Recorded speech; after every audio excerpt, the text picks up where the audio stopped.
अस्सलामु अलैकुम वरहमतुल्लाहि वबरकातुहू। 31 जुलाई को रियासत हरियाणा के इलाका नूह में फ़िरका वाराना तशद्दुद के बाद आसपास के इलाकों में कशीदगी थी। यहाँ से तकरीबन 20 किलोमीटर दूर सोहना में भी हालात कशीदा हो रहे थे। आज जमीयत उलमा हिंद के सदर हज़रत मौलाना सैयद अरशद मदनी के हुक्म पर जमीयत उलमा राजस्थान के जनरल सेक्रेटरी हज़रत मौलाना राशिद साहब व मुत्तहिदा पंजाब के सदर हज़रत मौलाना हारून साहब की क़ियादत में सोहना हाज़री हुई। सोहना की शाही जाम मस्जिद जो शहर की सबसे बड़ी और ख़ित्ते की कदीम तरीन मसाजिद में से एक है, उनके इमाम मौलाना कलीम कशफी को कुछ गड़बड़ का अंदेशा था, लेकिन उनका दिल ये मानने को तैयार नहीं था कि उनके साथ इस इलाके में कुछ बुरा हो सकता है। उनका ख़ानदान कई दहाइयों से यहाँ रह रहा है। मौलाना कलीम नूह के पुरतशद्दुद वाक़यात के बाद मुहतात थे। आसपास के लोगों ने उन्हें कुछ दिन के लिए महफूज मकाम पर जाने का मशवरा भी दिया था। 1 अगस्त को सोहना में अमन कमेटी यानी मुख्तलिफ़ मज़ाहिब के रहनुमाओं और पुलिस इंतज़ामिया की एक मीटिंग हुई और शहर में भाईचारा पैदा करने के लिए मिलजुल कर काम करने का फ़ैसला किया गया। इस मीटिंग में शरीक इलाकाई कौंसलर के शोहर गुरबचन सिंह ने इजलास से कबल इमाम मौलाना कलीम साहब को ख़बरदार किया था कि वो अपने ख़ानदान को महफूज मकाम पर भेज दें, लेकिन मुलाकात के बाद उन्होंने मौलाना कलीम से कहा कि अब हालात बेहतर होने के आसार हैं। जब हुजूम ने मस्जिद पर हमला किया, मौलाना कलीम साहब और उनके अहले खाना शाही मस्जिद के इहाते के एक हिस्से में रहते हैं। नूह में पेश आने वाले वाक़े के बाद मस्जिद की सिक्योरिटी के लिए पुलिस तैनात कर दी गई थी। मौलाना कलीम साहब कहते हैं कि इंतज़ामिया और इलाके के लोगों ने हमें सिक्योरिटी की यकीन दहानी कराई थी। पुलिस भी मौजूद थी, इसलिए खौफ के बावजूद हम अहले खाना के साथ यहीं ठहरे रहे। सोहना में मुसलमानों की महदूद आबादी है। शाही जाम मस्जिद के आसपास मुसलमानों के चंद ही घर हैं। मस्जिद के इमाम के मुश्तरका ख़ानदान के तकरीबन 40 अफराद के अलावा यहाँ सिर्फ चंद मुसलमान आबाद हैं। शाही जाम मस्जिद की सही तारीख़ तो दस्तयाब नहीं है, लेकिन इमारत को देखकर लगता है कि ये मस्जिद सदियों पुरानी है। इमाम मौलाना कलीम साहब के मुताबिक ये मस्जिद अलाउद्दीन खिलजी के हुक्म पर बनाई गई थी। 3 बड़े गुंबद वाली ये मस्जिद ऊंचाई पर बनाई गई है। इसके एक तरफ एक बहुत बड़ा गुंबद है जिसमें 12 सुतून है और इससे मुल्हिक एक मकबरा नुमा इमारत है जिसमें अब इमाम साहब और उनके अहले खाना रहते हैं। मंगल की दोपहर 1 बजे के करीब इमाम मौलाना कलीम साहब को इत्तला मिलना शुरू हुई कि मस्जिद पर हमला हो सकता है। उन्होंने अपने घर वालों को कमरों में बंद कर दिया। दोपहर के 1 बजे के करीब कुछ नौजवानों ने मस्जिद में दाखिल होने की कोशिश की, लेकिन पुलिस ने उन्हें भगा दिया।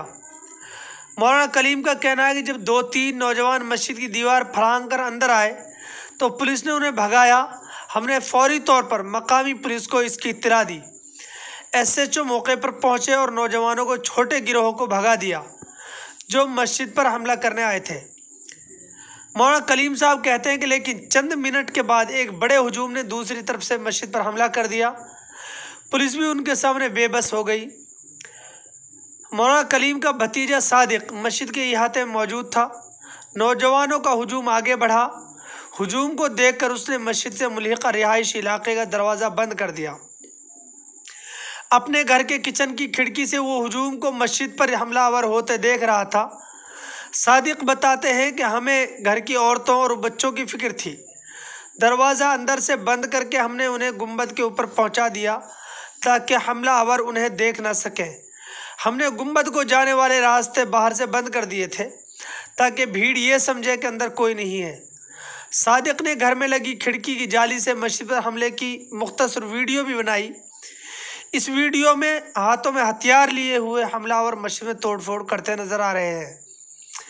इस दौरान मस्जिद में इमाम और उनके अहले खाना के फंसे होने की खबर मकामी काउंसलर गुरबचन सिंह को मिली।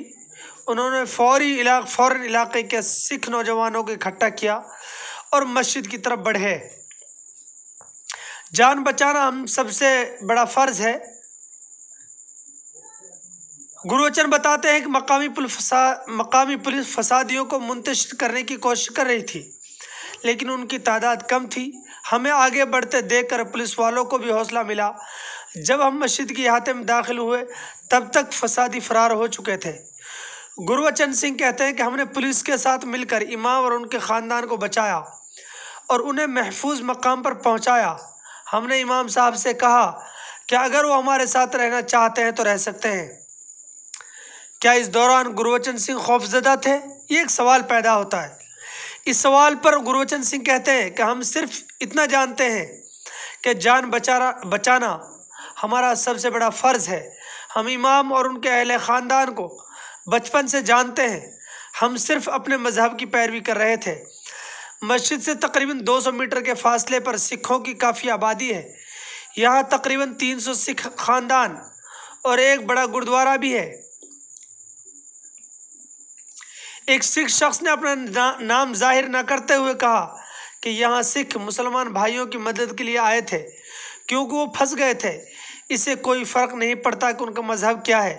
इस वाक़े की तस्दीक करते हुए सादिक कहते हैं कि जब पुलिस फसादियों का पीछा कर रही थी तो आसपास रहने वाले सिख यहाँ पहुँचे और हमारी खैरियत पूछी और कहा कि किसी को कोई तकलीफ़ तो नहीं पहुँची है। उन्होंने कहा अगर हम कहीं जाना चाहते हैं तो उनकी गाड़ियाँ मौजूद हैं, लेकिन फिर इंतज़ामिया ने बस का इंतज़ाम किया, इसलिए वो पुलिस के साथ हमारे ख़ानदान को बहिफाजत छोड़ कर आए। इमाम मौलाना कलीम साहब कहते हैं कि हमें यकीन था कि हमारे पड़ोसी हमारे साथ हैं। हमले के वक्त यहाँ सिख भाई आए थे। मौलाना कलीम कहते हैं कि हमारा ख़ानदान गुज़िश्ता 50 साल से यहाँ रह रहा है। ये मस्जिद 1947 की तकसीम के बाद बंद कर दी गई थी। हमारे दादा ने आकर इसे खोला और आबाद किया, लेकिन वे फसादात हुए 92 में फसादात हुए, लेकिन यहाँ कुछ नहीं हुआ। न जाने कितनी बार हालात कशीदा हुए, लेकिन मस्जिद पर कभी हमला नहीं हुआ। इस हमले के दौरान मुश्तइल अफराद ने मस्जिद के करीब खड़ी कार और दीगर गाड़ियों को भी नुकसान पहुँचाया।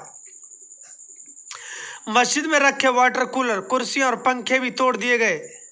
मिंबर, वो जगह जहाँ इमाम खड़े होकर खुतबा देते, गिरा दिया गया। हमले के बाद मस्जिद की सफाई कर दी गई है, लेकिन यहाँ हर तरफ हमले के निशानात नज़र आते हैं। बिजली के बोर्ड उखाड़ दिए गए हैं। मजबूत दरवाज़ों में भी शगाफ पड़ गए हैं। मस्जिद की घड़ी इसी वक्त रुक गई जब इस पर छड़ी मारी गई। यह भी दोपहर के 1:30 का वक्त दिखा रही है। गुरबचन सिंह बताते हैं कि मकामी पुलिस फसादियों को मुंतशिर करने की कोशिश कर रही थी, लेकिन उनकी तादाद कम थी। हमें आगे बढ़ते देखकर पुलिस वालों को भी हौसला मिला। पुलिस गोली न चलाती तो कुछ भी हो सकता था। सादिक कहते हैं कि हमलावरों ने वो किया जो कर सकते थे। हमारे घर की औरतें फंस गई थी, सबकी सांसें अटक गई थी। अगर उन्हें मालूम होता कि हम अंदर हैं तो वो दरवाज़ा तोड़ने की कोशिश भी करते। सादिक एक निजी कंपनी में काम करते हैं और तशद्दुद के बाद से वो दफ्तर नहीं जा रहे हैं और अब वो घर से काम कर रहे हैं। सादिक कहते हैं कि इस हमले से होने वाले माशी नुकसान की तलाफ़ी हो जाएगी, लेकिन हमारे जहनों से इसके निशानों को मिटाना आसान नहीं है। सादिक के खाला के बेटे सुहेल भी इसी अहाते में रहते हैं और गुरुग्राम में काम करते हैं। हमले के वक्त सुहेल भी यहाँ मौजूद थे और उस वक्त वो भी घर से काम कर रहे हैं। सुहेल कहते हैं कि हमारे लिए इस वाक़े को भूलना आसान नहीं होगा। अगर पुलिस फायरिंग न करती तो यहाँ कुछ भी हो सकता था। सुहेल कहते हैं कि मेरे बहुत से मुसलमान दोस्त हैं जो अब गुरुग्राम से वापस चले गए हैं। पुलिस फ़िलहाल जाम मस्जिद में तैनात है। यहाँ अब एक तनाव का माहौल है, लेकिन हालात पुरसुकून है। इमाम के ख़ानदान की ख़वातीन ने यहाँ से तकरीबन 8 किलोमीटर दूर एक गाँव में पनाह ली है। वो एक तालीमी इदारे के अहाते में रह रहे हैं। मौलाना कलीम कहते हैं कि हम जल्द अज जल्द अपने घर वालों के पास वापस जाना चाहते हैं, लेकिन क्या उनके दिल से वाकई का खौफ निकल सकेगा, एक सवाल है। इस पर मौलाना कलीम कहते हैं कि यह हमला हमारी सोच से बालातर है। जब मौत आँखों के सामने से गुजर जाए तो खौफ होता है, लेकिन मस्जिद छोड़कर कहाँ जाएंगे और ये वर्षा किस पर छोड़ेंगे।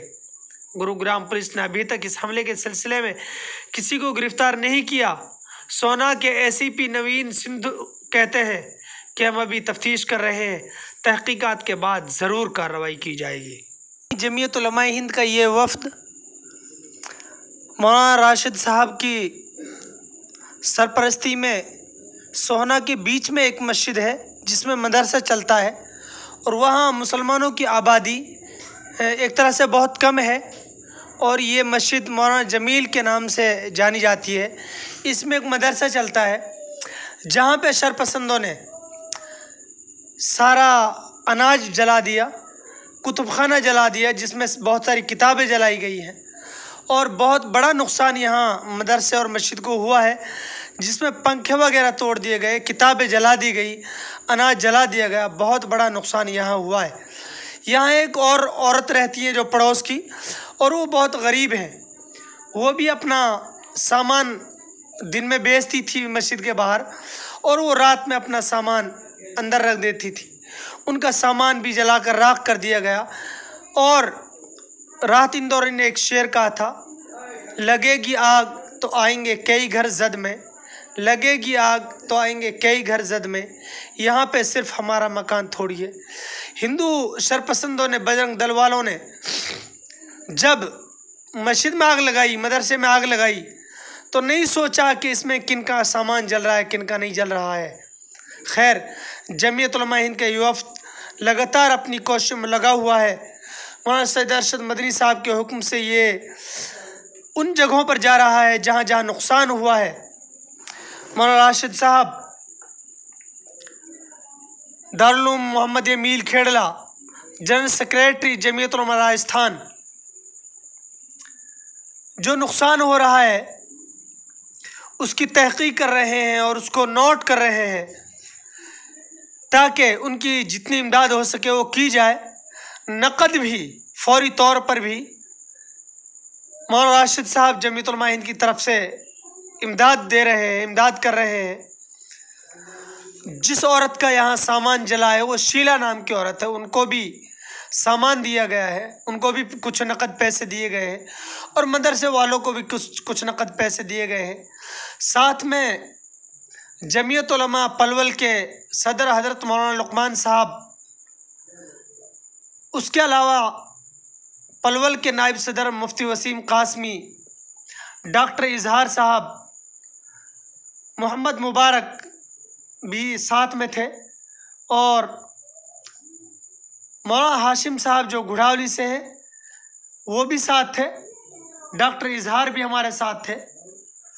ये वफ़द जगह जगह जाकर, बल्कि कई सारे ऐसे घर जो बिल्कुल सोहना में बाईपास के पास है, उनमें बहुत सारी तोड़ फोड़ की, बहुत सारा नुकसान उनमें हुआ है वो भी, और बहुत सारी वहाँ दुकानों को जला दिया गया है और एक होटल थी उसको भी जलाया गया। उसका भी हमने वहाँ जाकर उनको दिलासा दी और उनको तसल्ली दी और उनका भी जो नुकसान हुआ है वो नोट किया है। उसको उम्मीद है कि इंशाअल्लाह जमीयत उलमा हिंद उनकी भरपाई करेगी। अल्लाह ताला जमीयत उलमा हिंद की इस कोशिश को कबूल फरमाए और जो इंशाअल्लाह आगे मदद होगी वो इंशाअल्लाह करेंगे। अम्मा जी, हम लोग दिल्ली से आए हैं, हमारे बड़े गुरु हैं मौलाना अरशद मदनी, उन्होंने भेजा है जिन लोगों के साथ ज्यादती हुई है, जुल्म हुआ, उनसे जाकर मिले, उनकी मदद करें। अभी पता चला कि आपका सामान भी यहाँ जल गया था, हम सबको बड़ा दुख है। आपकी जी हाँ, एक ही तो बात है जी जी, पर क्या करें। आपका क्या नाम है अम्मा जी? मेरा शीला नाम है। अच्छा, क्या क्या काम करती हैं आप? नहीं, कपड़े का काम कर रही हूँ। अच्छा, तो यहाँ शाम को सामान यहाँ मस्जिद में रख देते हैं? सामान में रख जाती हूँ यहाँ। अच्छा, तो गंगाई में आके वो जला दिया? हाँ, तो वो भी आपके साथ हो गया। हाँ, उन्हें पता नहीं है। तो हम कहाँ बचते? जी जी, जब आपको हमारा भी होगा तो जी जी, एक जगह रह रहे हैं तो जी जी, तो आपके गम में हम बराबर के शरीक। ये शीला नाम की औरत है जो सोहना की जो शहर वाली मस्जिद है उसमें रहती थी। इनका सामान जला दिया गया था। इनके लिए फौरी तौर पर कुछ जमीयत उलमा हिंद ने मदद की है। अल्लाह ताला इस कोशिश को कबूल फरमाए। मालिक आपकी मदद करे। भगवान अल्लाह और भगवान की बात है, पर क्या करें? जी जी, पर जाने आगे कुछ चलता नहीं है। जी। अब ये बेचारे कभी मेरे को कोई चीज के लिए मना नहीं करते। आप कितने दिन से इधर काम कर रहे मेरे हैं? को तो यहाँ हो गया 30 साल हो गया। कभी कोई ऐसी बात हुई कि किसी मुसलमान ने कुछ ऐसी कहा? कोई नहीं ऐसी। इमाम साहब ने कुछ कहा हो? बहुत अच्छा है। अच्छी तरह रखते हैं आपको? खूब अच्छी तरह से रखते। एक ही लगा लो ये जगह हम इतने सालों से बैठे हैं कि पिताजी के आगे से बैठते जी हूँ जी जी। तो कोई ऐसी दिक्कत नहीं है। हमारे मेरे में कोई फर्क नहीं है। बहुत अच्छा, शुक्रिया।